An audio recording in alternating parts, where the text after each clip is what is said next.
When you play the Game of Thrones, you Subscribe and like. or you die. There is no middle ground. Alright, hello YouTube, and welcome back to the Grease Goblins YouTube channel. In today's video, we are going to be doing a top Targaryen rulers within A Song of Ice and Fire.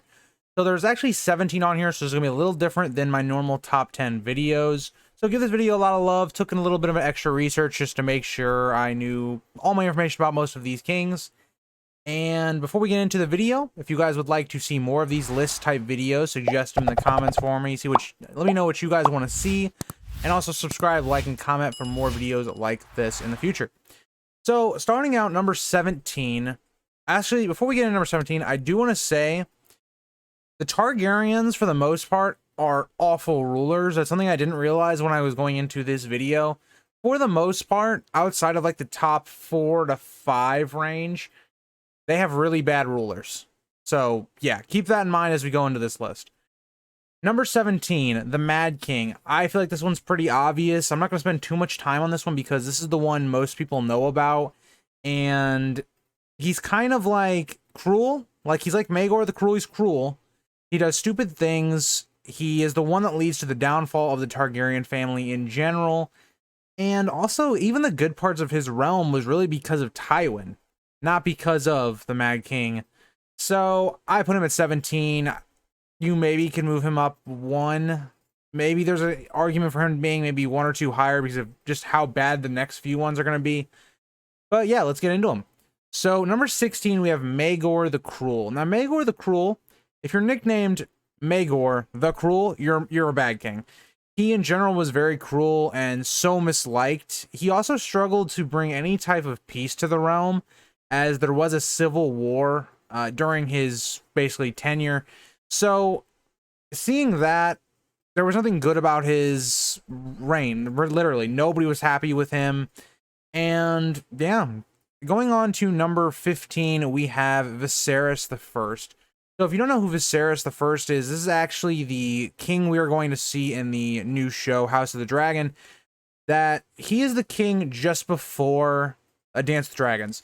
So anytime you're the king right before a major civil war happens, usually not a good king. I've done an entire series on this king as well, talking about some of his, problems within my Maester Conspiracy videos. If you haven't checked out those, if you guys like some of these Targaryen videos, you will definitely like that. That's a video where, or those videos in general, it's an entire series where we're going through kind of Fire and Blood, talking about the Maesters and kind of how they influence a lot of events. But we talk about Viserys I a lot within that. So Viserys I, he is a pushover. He lets people pretty much control him. He doesn't make decisions for himself. He also did a very bad job of securing the line of succession. So the major reason the Dance with Dragons happens is because there's a lot of manipulation going around. Rhaenyra is not kind of made the set heir like she is.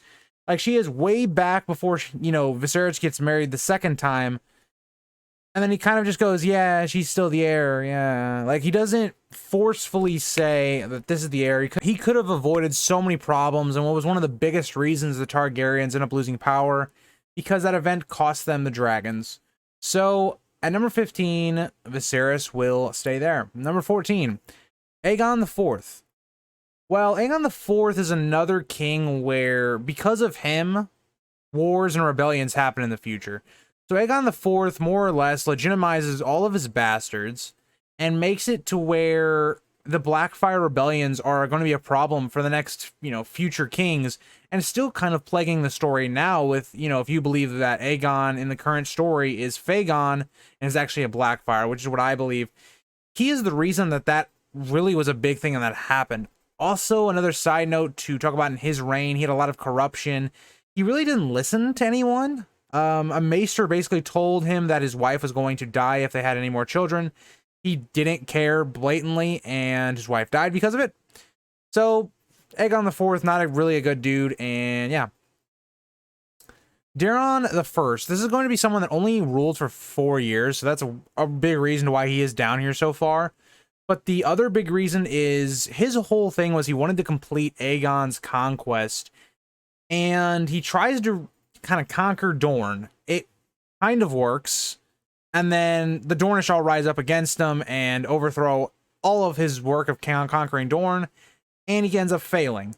Now, we don't know the exact numbers of how many men he lost, but this can range from 70 to 100,000 troops for nothing, because Dorne would not be conquered or inducted into the Seven Kingdoms at this point. It would be a little later on.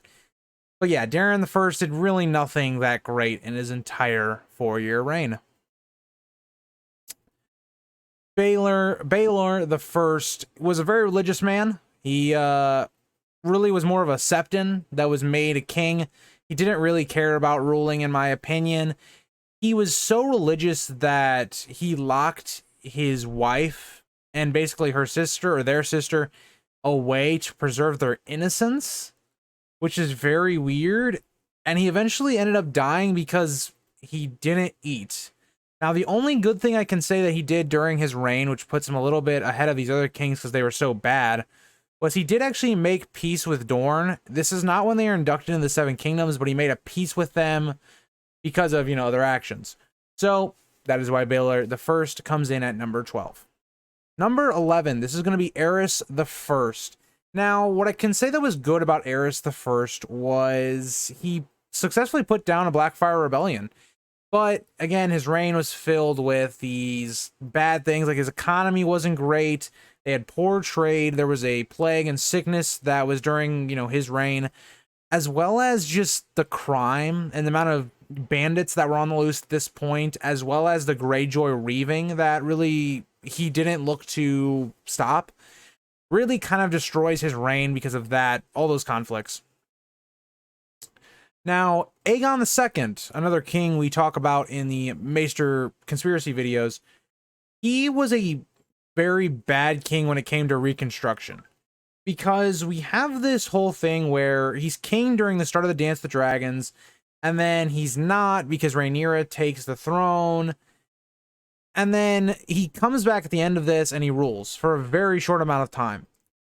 But the problem is, he doesn't offer peace or pardons for the people that went for Rhaenyra's side. He's basically taking a bunch of hostages, trying to almost continue the war, it seems like. His ideology towards Reconstruction is so bad that his counselors end up killing him. So again, not a great king for either wartime or in peacetime either. So that is why he is here. I just think he didn't do enough bad to go under some of these other kings, because most of these other kings did stuff that deeply affected the Targaryens and how they would continue on in the story and how their downfall would come to play. So Aenys the First is the second king after, well, he's the second king of the Targaryens in Westeros. He comes right after Aegon the Conqueror. A lot to live up to, and he doesn't do a great job. During his reign, the Faith Militant, they have an uprising, kind of what we see with what's going on in King's Landing with Cersei right now.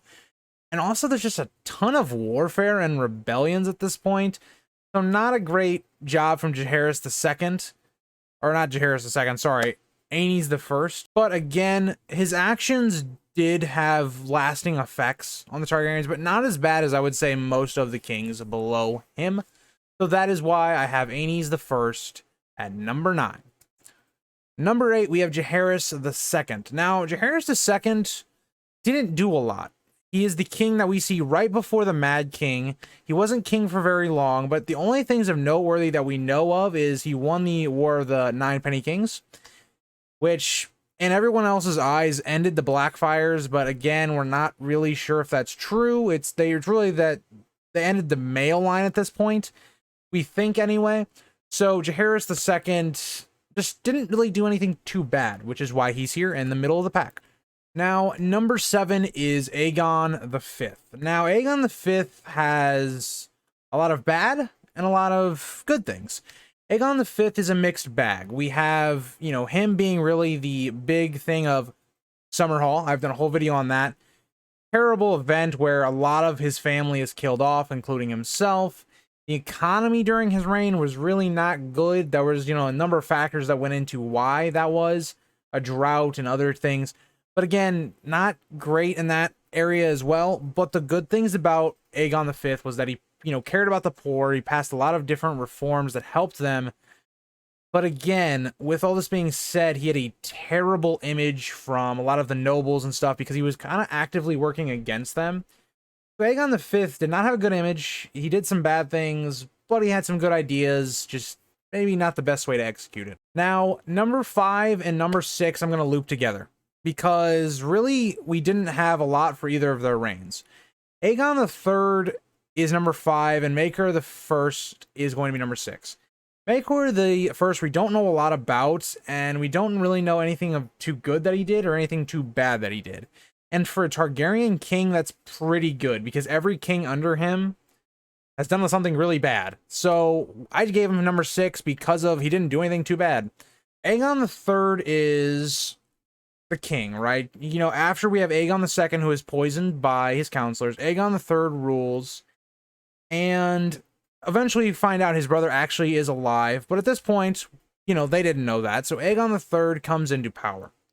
Now, he's too young to really rule, so again, you can't say really much about him as a ruler.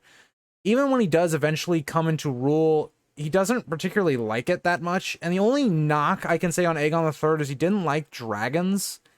So he didn't really like the hatching of dragon eggs, but really there wasn't too much to be said about Aegon III. So Aegon III landed at 5. Again, you can make Maekor or Aegon in any order, pretty much. They just didn't do too much. Now, the top 4 is where I would say you have a lot of your good Targaryen kings. You have Daeron II, who is going to be number 4.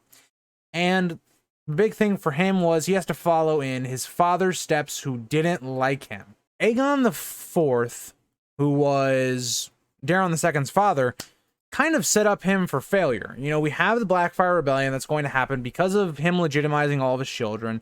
And Daeron II handles this pretty well. He's able to put down the first Blackfire Rebellion.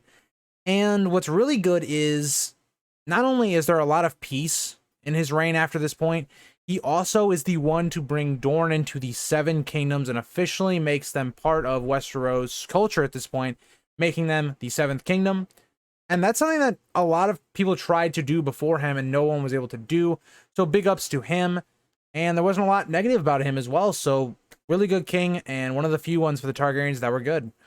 On to number 3. So Viserys II, mainly what I want to talk about and why I think he is number 3 is he made a lot of law reforms that we're going to talk about with Jaehaerys I had actually done. And he does a lot of good during this time.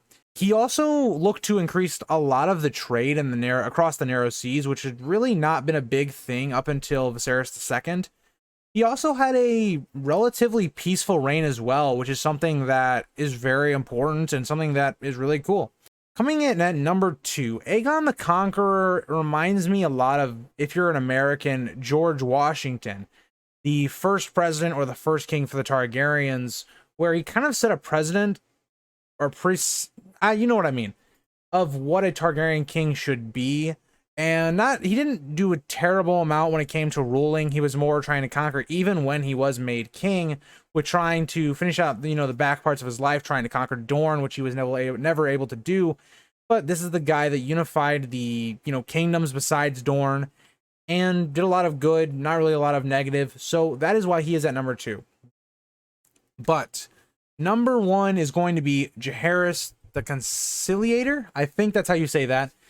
He reigned for 55 years with pretty much relative peace and prosperity for the entire realm. He also improved upon what we saw with the Faith Militant Uprising with Aenys I, and also, into Maegor the Cruel as well. He was able to actually make peace with the Faith, which is something that is incredible to think about because the Targaryens and the Faith really should not go together at all. They have very different ideologies. And again, there was not a lot of war, but a lot of peace and prosperity. And he was always considered a wise king. And that is going to be my list. I hope you guys liked this video. This is a video that I really like talking about. I really like talking about the Targaryens, past and their, older, kings and stuff that's not really talked about too much. But I hope you guys all enjoyed. If you want to see more of these style videos with the Targaryens, talking about some of their older kings and their, backstory and history, let me know. I really had fun making this video and researching this video as well. So I will see you guys all in the next video. If you think this has a happy ending, you haven't been paying attention.